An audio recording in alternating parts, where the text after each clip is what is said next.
Thank you so much for joining us again today for another At the Forefront. We've got a particularly apt guest today from a timing perspective because it is Dementia Action Week. And we have Kate Darby, who is the founder and chief exec of Dementia Disco, here talking with us today. For those of you that don't know, Dementia Disco is a charity that's completely redefining what dementia support looks like and bringing joy, dance, and multi-generational connection back into families. Kate set up Dementia Disco because she was really frustrated that the traditional care that was often being provided to people with dementia was not really age appropriate, and it certainly wasn't fun, and it really wasn't helping with connection and community for people. So she was determined to break the mold and create a space where people with dementia could create really lovely, positive, happy memories with their families. Since launching as a local initiative in 2019, Dementia Disco has grown into a nationwide movement that now runs 8 monthly discos, actively challenging stereotypes and proving that you can absolutely live well with dementia. We are really proud to have been supporting them and known them since summer 2024. So I am also really looking forward today to getting an update from Kate and hearing how things are going, because we haven't spoken in a while. So it's going to be lovely to hear more. Kate, welcome. Thank you so much for joining us. I would love to start with asking you to just give us a quick overview of exactly what Dementia Disco does and how you do it. Thank you so much, Mary Rose. That was a brilliant introduction. I should have recorded it for my little 2-minute spiel about what Dementia Disco is. So really, in a nutshell, we want to provide a night out in a safe space for those living with dementia, but also for all their family who are affected by the person with dementia as well. So their main carer, their family, their friends, children. It's really, really important we have children at the discos. And I think what sets us apart, really, what's our USP, is we hold these events at the weekend in the early evenings so that everyone can come. Because what we found was all the lovely support groups in our local area, they're all Monday to Friday, working hours. It's usually only in the majority of cases, the unpaid carer that can take their loved one to these support groups. And, my brother at the time was a teacher, so he couldn't come to any of these support groups and he wanted to help. He wanted to give our mum a break. So we thought, right, we've identified a gap in support, not only for younger people with dementia who don't want to sing Vera Lynn songs and drink cups of tea and biscuits, play dominoes. This generation grew up in the 60s and 70s, and obviously they loved rock and roll. And my dad loved red wine and he liked a night out with his family. So that's very much what we set out to create. And, it seems to be very popular. Give us some stats on popularity. Just like, So, wow. we started back in July 2019. And I think for the first sort of 5 years, we were an unincorporated association and we were just operating initially one monthly disco in Stockport. And then after COVID, we managed to survive lockdown by doing our disco online on Zoom. We came out of lockdown and got the first disco back up and running again, and then quickly opened a second one. So it was during those 5 years that was happening. And I was running the organisation just voluntarily when I could grab an hour here and there when my son had a nap. So what really has transformed our organisation is becoming a registered charity in January 24. And then massive thanks to the Four for your funding, which has been truly transformational. My son started school in September 24, and that's exactly when the funding started. So I suddenly went from having a couple of hours here and there to working on it 5 days a week, which is just incredible. And that really has allowed us to focus on this idea to scale the disco. We saw how successful these 2 discos were. It's a very simple model. We could see how easily it could replicate. And it's just taken off. We opened a 3rd disco in Poynton, And what I've been working on over the last couple of years is writing everything that's in my head about running a disco. We're now building into a process. And we were lucky enough to get some funding from the Cloth Workers Foundation, which is all the software behind the process. So it paid for 2 consultants to build it, and it paid for the website and our CRM system, so that we provide this seamless process from website to CRM on how to run a disco. And it's so exciting. So we've been piloting this idea and learning as we go. And we've managed to open one in London in January in Merton, one in Southam in Coventry, Sea Houses in Northumberland, 2 in Trafford. So we've gone from those first 2 to 8, really within those sort of 2 years. And I'm happy to say we've got a further 5 in the pipeline. We've got one in Bootle in Liverpool coming, South Wales, Pontypridd, Shrewsbury. I mean, they're all over the country, and it's just so exciting to see this process working. We've not officially launched it yet. We're still tweaking it. So everyone's a guinea pig. So what does it take? So basically, you have an online toolkit essentially of this is how someone sets up a disco in their area. What does it take for someone who is thinking this sounds like an amazing idea? I'd love to do this in my area. Yeah. So what we need what we call our lead volunteer. So the person that wants to start one and wants to take responsibility for that disco. It doesn't just have to be one person. It can be a group of people. And what we ask them to do is follow the process through. And it's a full application form. And then once they've got through that process, we obviously do reference checks, DBS checks, and it's all really lovely and automated. And then once they pass those kind of DBS checks, it opens up a resource portal. And that portal has things like how to find the right venue, what to look for, how to do the food, how to do the music, how to fundraise, because we have fundraising raffles at these discos. So basically everything they need to get started.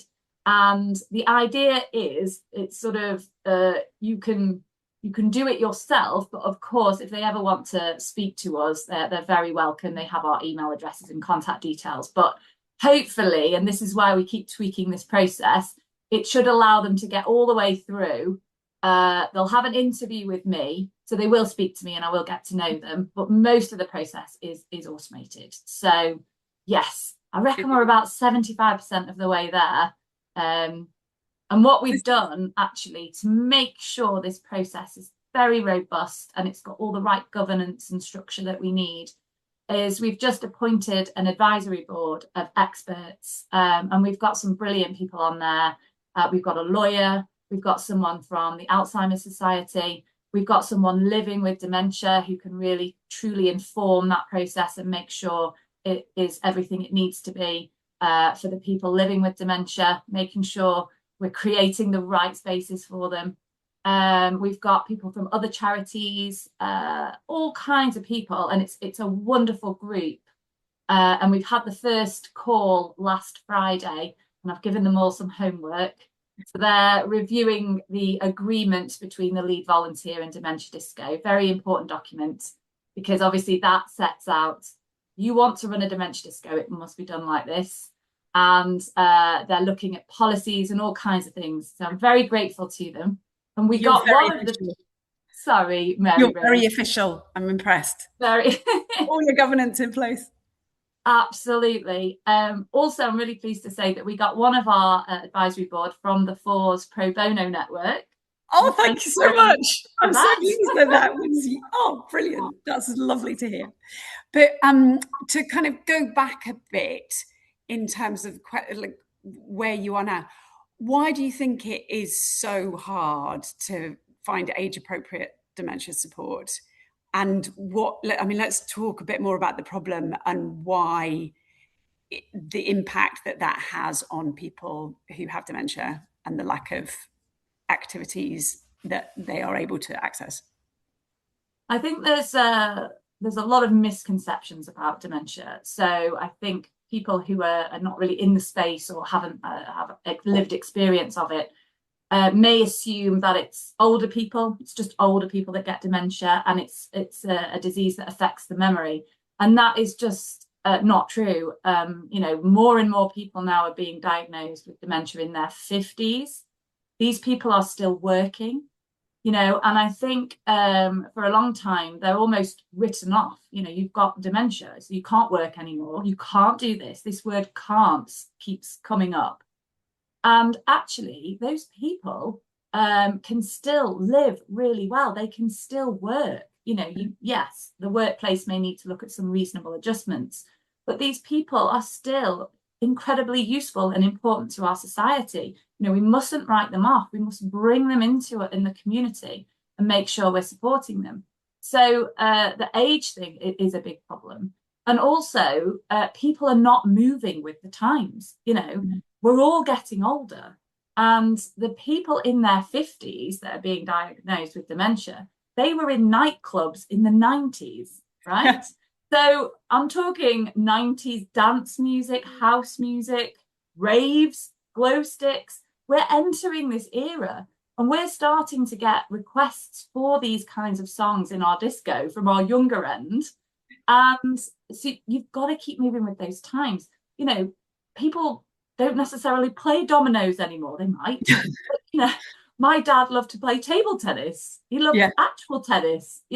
Why can't we continue to let them play these sports and do the things they like to do? People are going to the pub, having a glass of wine, listening to the music from the 60s, 70s, 80s. So, I think that's been a big problem. They're a bit set in the war era, it seems, and need to move them on and continue to move. Like, we must keep moving. I mean, it's quite scary to think, before too long it will be the noughties and so on. Yeah, you'll be having Britney as the kind of top request in your Exactly. And I think the other thing about our disco, because it's multi-generational, we have grandkids requesting, Chapel Roan, and even grandmas are requesting Chapel Roan because their grandkids are singing it to them. So, I think we've just got to appreciate that everyone, or nearly everyone, loves music, right? And it can be any kind of music. And that's the great thing about a disco, is you can request whatever you want. Tell us a story of, or a number of stories of like impact that you've had on and that you've seen on specific people, just to really bring it to life.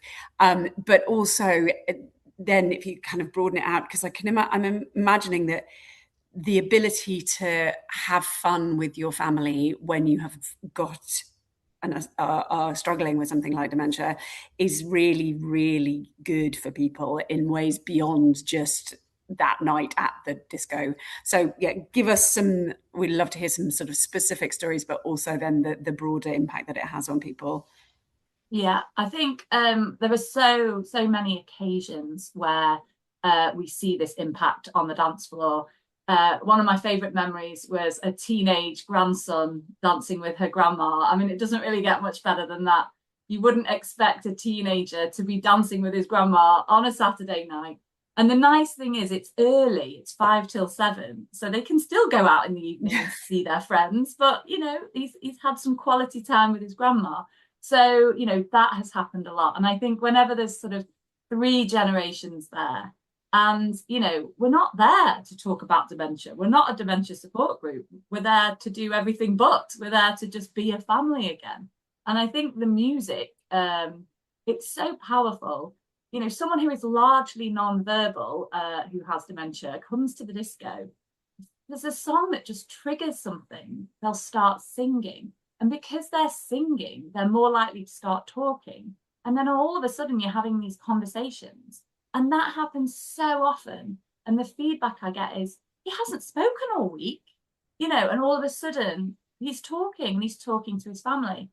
I mean, one particular story, this is my favorite because it's a lovely sort of full circle moment. A guy called Johnny Knoll had been bringing his wife Hilda, who had dementia, to the disco for many years, and they both loved it. They both loved dancing.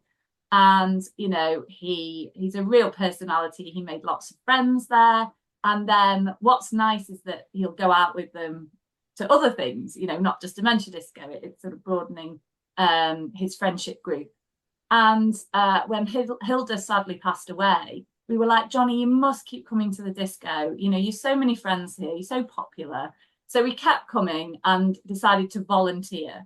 Now, he was in his late 80s at this point, and we were like, of course, come along. So he was a wonderful volunteer. And he actually lives in Poynton in Cheshire East. And he, for the longest time, was like, I want a disco in Poynton, come to Poynton. So when we were looking at expanding, of course, the first location we thought about was Poynton. And he was so instrumental in setting that up. You know, he got me connected to the local council, steering groups, the dementia support groups, and it made it very easy to set that one up. You know, suddenly this council funding appeared, and, you know, and we were so impressed with him that we invited him to be a trustee. And now he sits on the board, and having his, you know, real lived experience of being a carer is so important to have that voice.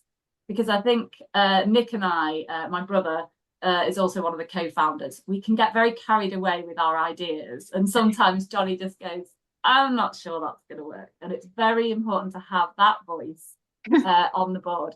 So Johnny is a wonderful example of someone who started off as a disco goer, became a volunteer, and is now a trustee, and he's about to turn 90. And that guy is at more of our discos than anyone else with his friend Peter. They always go out afterwards. So it finishes at 7. They're off down the pub. And I just think what a wonderful example of someone who is living life to the full, even in his 90s, after he's been a carer, which really will have worn him out. And he's just found this sort of second lease of life. It's just lovely. That's an incredible story, and it's not just a second lease of life. It's he's giving so much back to the community by helping you to make this charity as successful as it is. You've talked already a little bit about some of the myths around the dementia. You know, particularly like people are really, you often assume that it's only something that affects people who are much older. Are there any other myths that you like debunking as an organization? Because you are clearly changing the narrative, which is so cool. I think one of the things I hear so often, we might go to an event to promote dementia disco, and it's usually the children of the person with dementia. And when I say children, like my age or in their 50s or even 60s, the amount of times I hear, oh, mum wouldn't like a disco. She doesn't even like music. And I'm just stood there going, well, why don't we ask her? She stood right there. Do you like music? Oh, yes, I like music. So what I'm constantly trying to say to people is, I know you think you know this person, but you didn't know them when they were in their 20s, when they were, you know, living life to the max, dancing in the dance halls.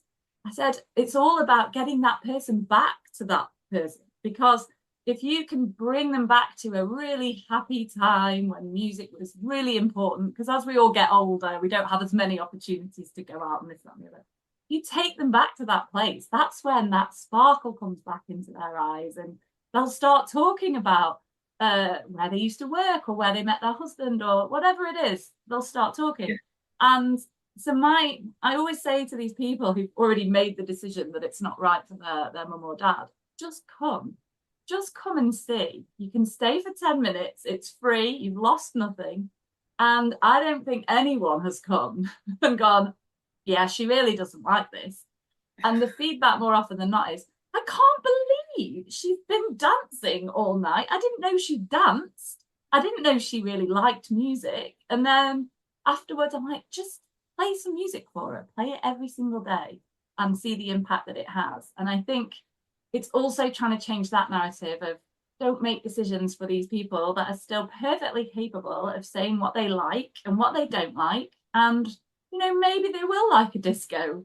I mean, it does, especially the older they are. I think you're like, or perhaps they're in a wheelchair. Oh, but they can't dance. Yes, they can. They absolutely can. We'll wheel them onto the dance floor and we hold hands and they'll sing and join in. So, you know, it's accessible. It's for everybody.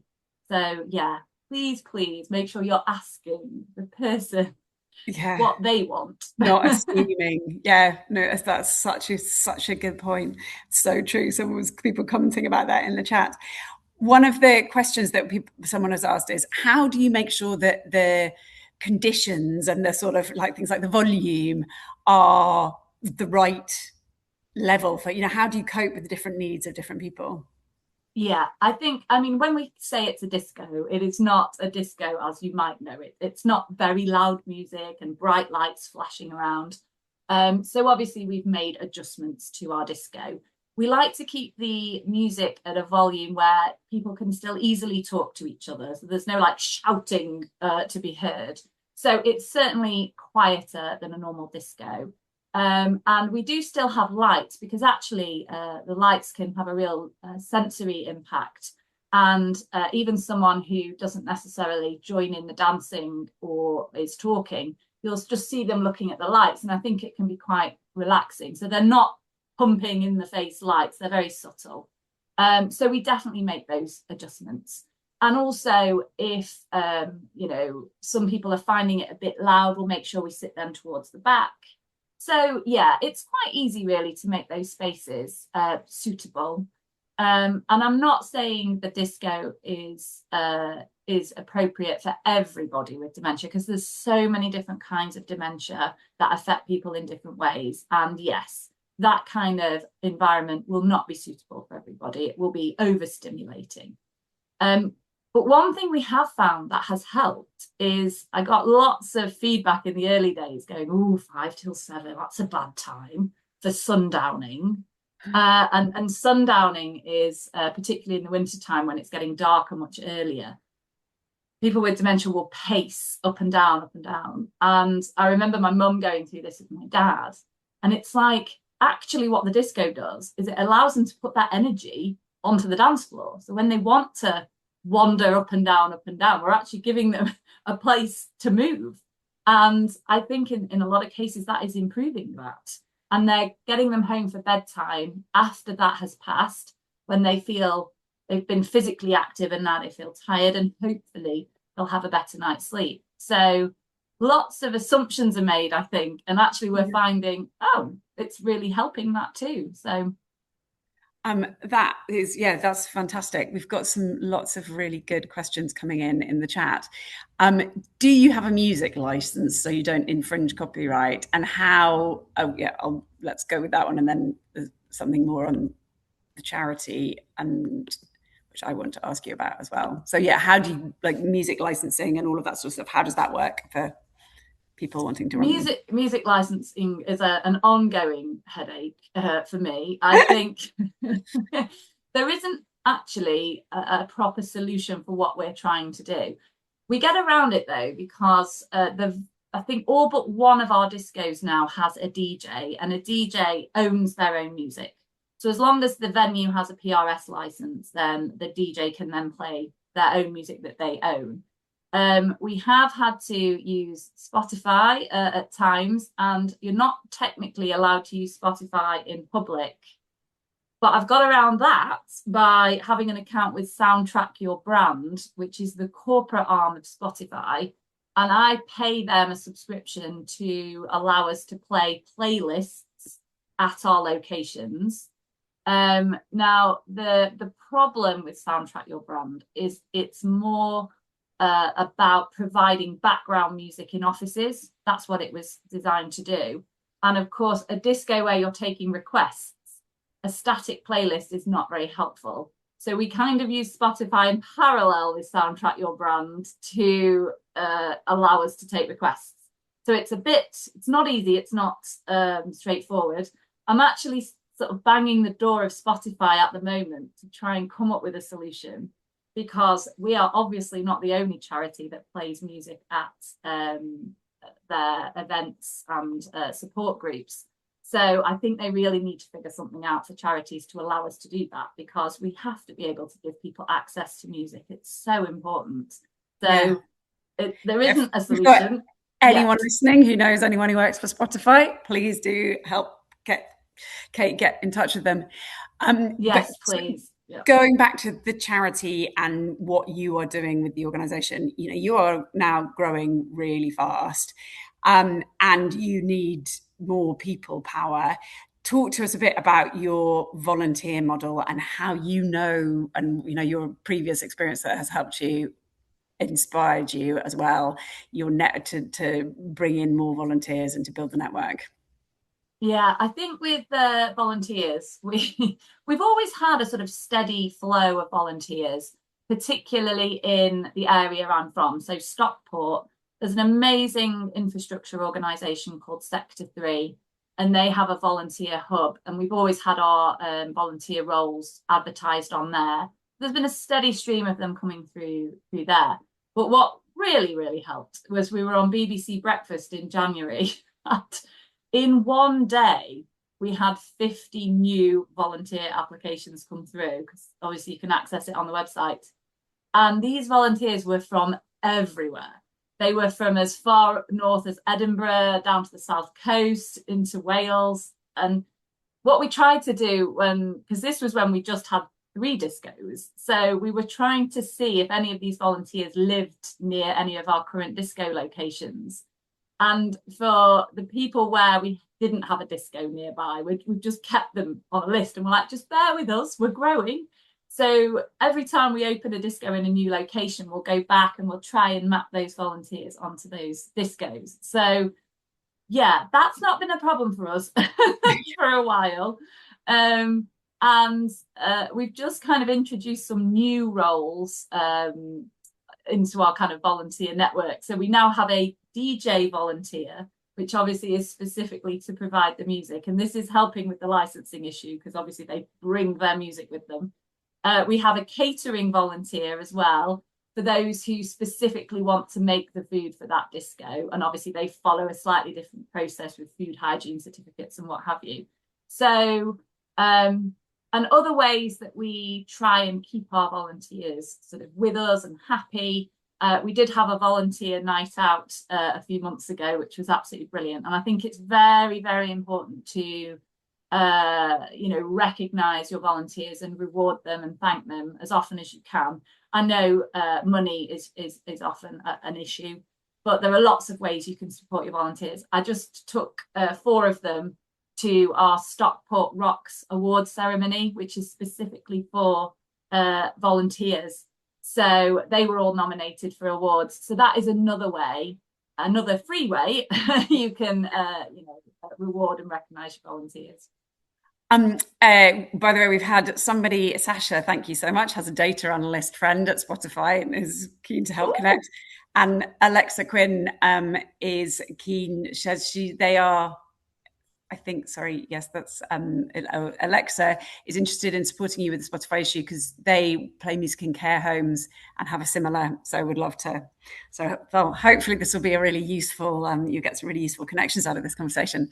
But let's talk a little bit about your social franchise model and how you fund it. How do you pay for everything? Basically, grant is obviously the funds for us was grant funding, but it was a sort of one-off investment grant.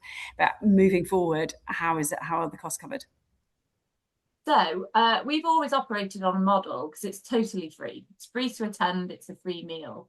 And we normally will find a small local fund to get that disco started, because there are obviously setup costs. We might need to buy slow cookers, disco accessories, lanyards, name badges, you name it. So that kind of disco kit, we usually find a sort of a small fund to get it up and running. And also we need to pay for the venue. Not in every case, sometimes we always try and negotiate, or because the nice thing about having these things in the early evening is people will buy drinks, and it's like, well, you're making money on the bar, so can we do a deal on the venue? So we always try and negotiate, but there are often some venue costs and some tea and coffee costs, and then people buy their own drinks. That's something that they can spend money on if they want to. But we always have a fundraising raffle at these discos, and I think it's a much better way to try and get money without saying it's going to cost you £5 to come to the disco. It's more like a Robin Hood thing, isn't it? So yeah, you don't have to buy a raffle ticket. Some people might buy £20 worth, someone might buy 1 ticket for £1. And we just luckily have managed to wash the faces of all these discos. Some make more money than others, and we just sort of spread the love around. And yeah, so we have been able to keep all 8 discos free. And, we've been operating for almost 7 years. So that is working. And people love the raffle. Like we've done surveys to say, oh, wait, do you mind having a raffle? These are supposed to be free events. And like, we love the raffle. Don't get rid of the raffle. So it's a bit like bingo, isn't it? Everyone loves bingo or a raffle. So that has really helped us. And I think in terms of operating costs, we always have an annual fundraiser that tends to cover those costs nobody wants to fund because they're really boring. So we will always have an annual fundraiser, and we do all kinds of interesting fundraising activities throughout the year. My brother's doing a 24-hour dance-a-thon. And there's a lovely, our sort of local leisure centre group in Stockport. They're called Life Leisure. And he is basically dancing from each Life Leisure in Stockport. There's like 6 of them. I think it's about 25 miles in total. So he will dance in between. And then when he gets to each Life Leisure, we're going to be doing Zumba, spin class, a variety of activities that will be joining him. There's a run and rave at one point as well. So we've also done a Zumbathon. So there's lots of activities that are bringing in money. We have an online shop, very exciting. And I think the game changer for us, as well as the 4, was, and it was because of the 4 that this lady reached out to me, a lady called Rebecca, and she works with a web designer, Cynthia. And they reached out to me and said, oh, we've seen you through the 4. Have you ever thought about having a rebrand? I'm like, absolutely, we need a rebrand. And Cynthia came up with, just stand up for a second, this mega branding. And that really has kind of helped us grow because it's such an eye-catching brand, and the colours are bright and loud.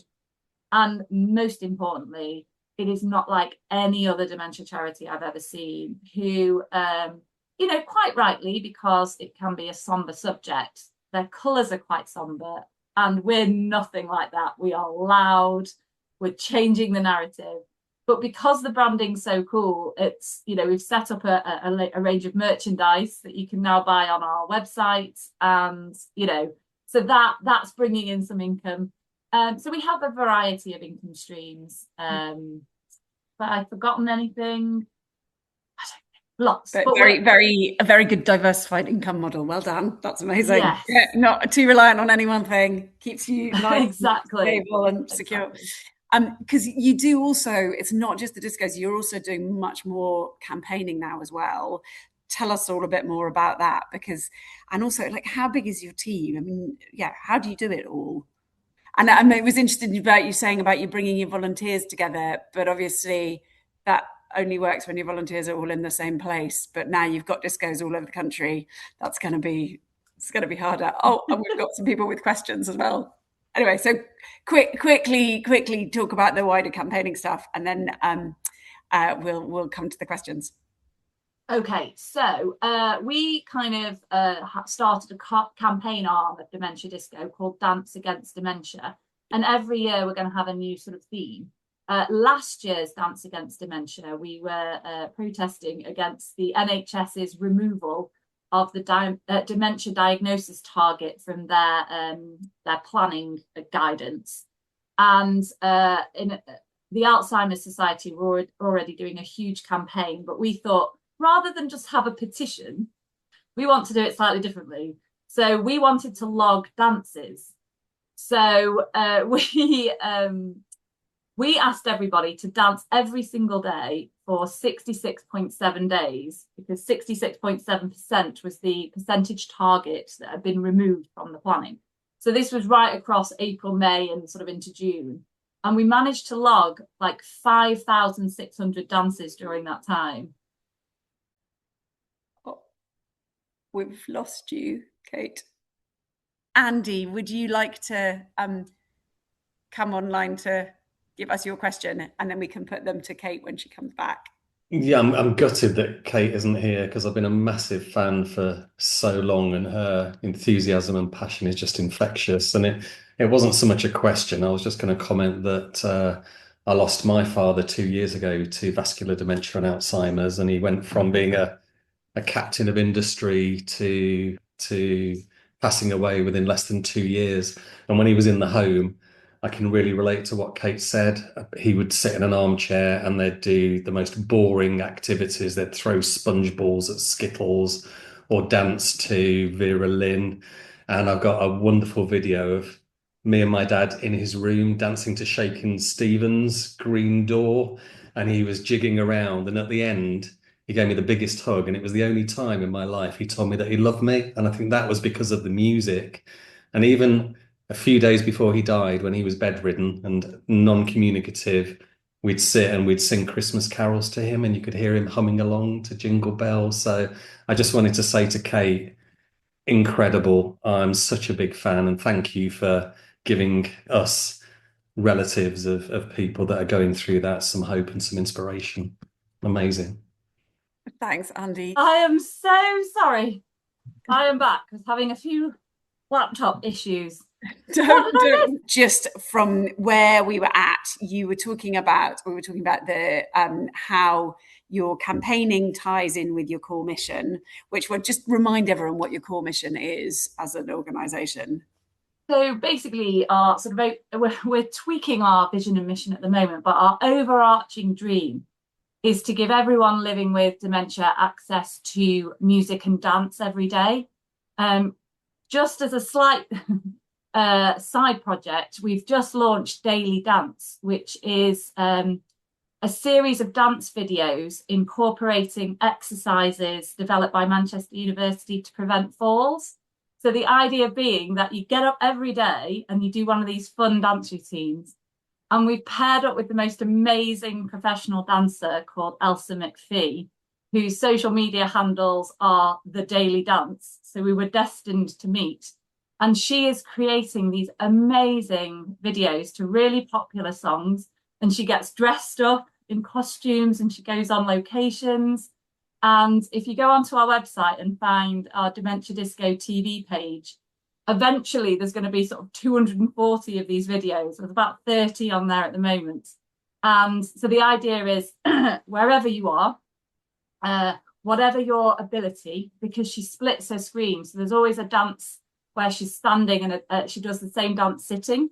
So everyone can join in and yeah, get yourself moving, get yourself feeling strong, because if we can prevent the falls in the first place, we'll stop the hospital visits and then everything that happens after that. So that's kind of part of the Dance Against Dementia campaign this year, as well as the 24-hour dance-a-thon. So we'll keep banging that drum to go, if you keep listening to music, if you keep dancing, if you stay in your community, this is what we need to do to look after everyone with dementia, because that will slow the progress of the illness down.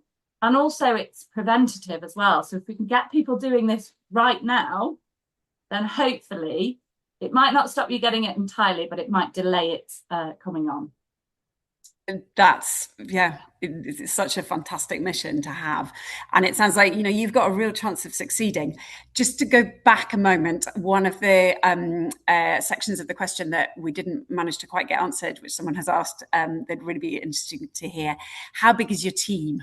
And yeah, So how is that made I'm up? still the sole employee of Dementia Disco. I think how we've managed that is making this process as automated as possible is really helping. But we do tend to employ consultants when we need a specific piece of work doing. So Rebecca and Cynthia, I mentioned before, we brought on to do the rebrand and the kind of strategy for 2025. We've brought them back on again to do the run your own disco process. And I think that's how we'll operate for the foreseeable. I probably will need a kind of volunteer coordinator or manager before too long, because as we grow, for them to take all that admin of getting those discos up and running will really help. And I think we'll look at a kind of head of partnerships role. but maybe even do that as a kind of consulting role to begin with. And so where would you like to be in 5 years? Oh, in 5 years' time. I think seeing where we've come in 2 years, I think in another 5 years, I would like to think we may have, I don't know, maybe between, say, 50 discos nationally. That seems low, though. I think the trajectory we're on. I think as long as we've got this process, this robust process in place and it's working, then to be honest with you, there's no reason why this can't just go out nationally. I think just for my sanity, we'll probably start by targeting like Greater Manchester, for example, and then target another area rather than just going full out national. Here you go, which is basically what happened with the BBC, and I am still catching up from January. So yeah. And in terms of any support or help or just calls to action that you have for all of the people that are listening and anyone who might be watching this afterwards, is there anything that you'd like to kind of shout out for and say what people can do to help you with your cause or help with the general perceptions around dementia? And absolutely, those Spotify people who were commenting before, let's get our heads together. I'm sure there's a solution, and I'm determined to figure something out. And other, platforms are available. There's Deezer as well, so let's definitely work towards that. The other thing is, I'd really love everybody to help me promote this daily dance, this Dementia Disco TV. I'll make sure you have a link to it after the call, and then if you can share it with everybody. And absolutely spread the word. You can live well with dementia. Make sure you keep asking them what they want, what they like, what would they like to do. Just like, share, comment, and follow us, and we'll keep doing the good work. Kate, we've had so many comments in the chat about what clearly wonderful work you're doing and how amazing the support and the just opportunities are that you are giving people who otherwise don't have that much chance to have fun, basically, it sounds like. Just congratulations on everything that you're doing. Thank you so much for talking to us today. It's been really, really lovely. We will share the chat with you. So if there are any questions that I didn't get the chance to answer, you can potentially get in touch with people direct. And Kate we'll make sure that, you know where she is, dementiadisco.org. But if you would like to get in touch with her, she would love to hear from you. So thank you so much for doing this interview today with me. Thank you everyone for listening. Sorry about the slight technical problems in the middle, but it's lovely that you were also interested, that you all stayed on. So yes, thank you everybody. I'm so sorry about that. It's not a problem at all. Have a lovely bank holiday weekend. Thanks everyone. Bye. Thank you.